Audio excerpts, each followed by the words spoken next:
Going back to Kentucky a little bit, did last week's loss to South Carolina, did that bolster Will Levis's draft stock even more? They'd be like, look at the absolute disparity of what Kentucky looks like with and without Will Levis. Was that like a boost in his resume for the NFL with them just looking abysmal without him?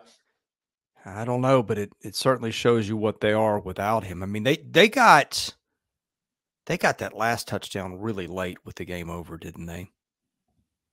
Yeah, I mean it was a pretty lopsided affair from the beginning. I think with South Carolina how they took care of business, but interesting to see if Mark Stoops' coach team is going to have a lot of pride. So I don't think they're just going to roll over and die for Mississippi State, but it's going to be interesting.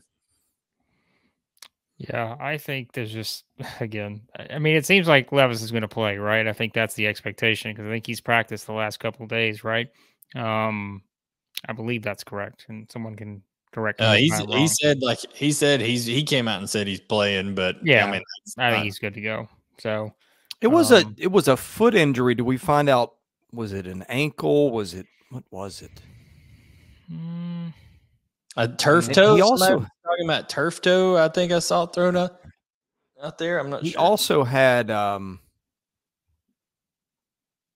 what, a foot injury? I mean, was it a finger injury? There was something. Oh else. Yeah, in the Ole Miss game, he came over to the sideline and like his finger was like this way, like it was totally dislocated, and one of the fingers on his throwing hand, I believe. So they popped that thing back in, or maybe it was his offhand. I'm not sure, but it was just totally bent sideways. So he's been battered a little bit this year.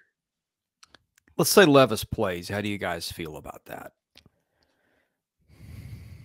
They got to sustain drives. I mean, they were able to, it's been even with Levis at times, there's been inconsistencies in them being able to possess the football. They've relied on some chunk plays from Barry and Brown and people like that to get them. It's like even when they should have won the game against Ole Miss, like people forget that it was a procedure penalty that cost them the game against Ole Miss. They should have one loss right now, and that's South Carolina without Will Levis. So I don't think everybody needs to write Kentucky off completely. Because Will Levis, I think, does make that big of a difference. But all right, they're getting testy in the chat now. All right, but I think Will Levis does make a good difference, and it just makes Chris Rodriguez that much more, potent in their offense. But that's a good, well-coached Zach Arnett defense over there for Mississippi State, and Jet Johnson, those kind of guys at linebackers, they seem like they've been around forever.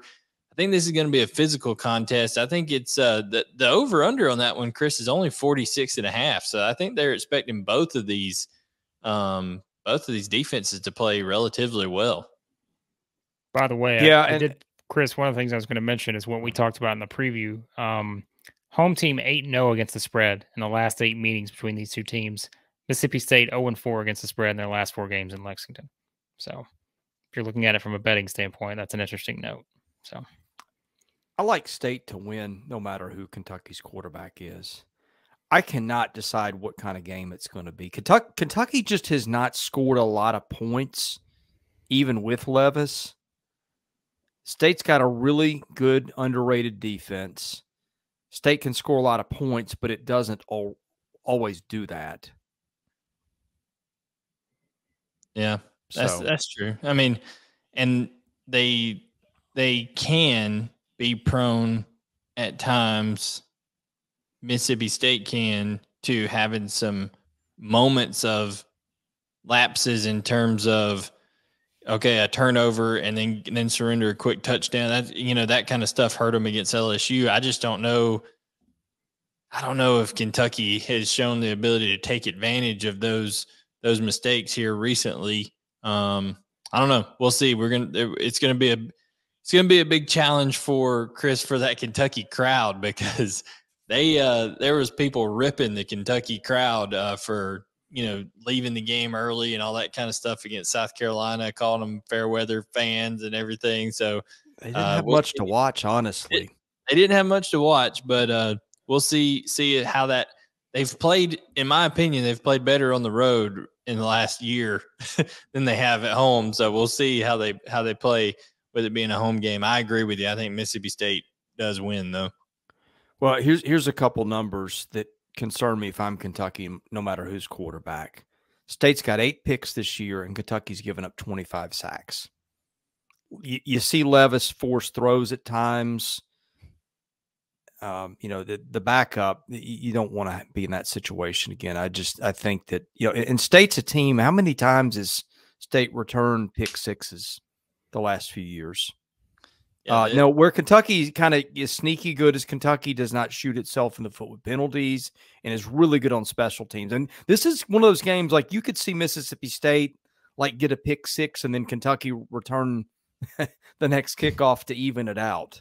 Yeah, that's the question. Do they kick the ball to Berrien Brown when they do score? Because I would not. I would do that. Yeah, absolutely.